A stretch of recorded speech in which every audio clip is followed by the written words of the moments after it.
Il a fallu un mois de travail à 5 personnes, mais aujourd'hui, les bustes funéraires ont presque retrouvé leur physionomie d'avant le saccage. Les petites cassures ont été colmatées, les morceaux trouvés sur place recollés, et ce qui a été perdu a été reconstitué grâce aux technologies les plus modernes. Les lésions causées par la chute et par les coups de marteau ont été réparées avec un ciment fait de chaux et de poudre de pierre.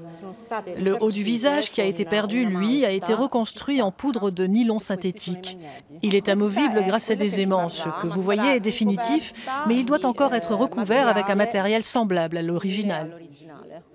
Cette partie plus délicate de l'intervention a été réalisée grâce à une imprimante 3D avec une technique utilisée pour la première fois pour ce genre de restauration.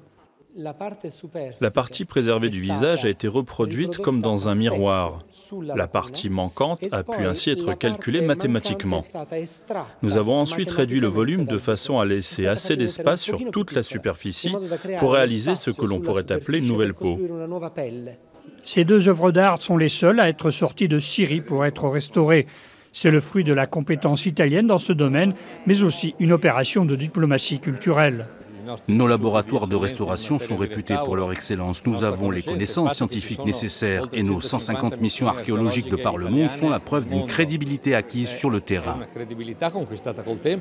L'opération de récupération a été complexe, mais si elle a réussi, c'est grâce surtout à 2 de nos collègues syriens de la direction des Antiquités qui, à leur risque et péril, ont transporté les 2 bustes jusqu'à Beyrouth où, avec une autre collègue, nous sommes allés les accueillir et les ramener ici.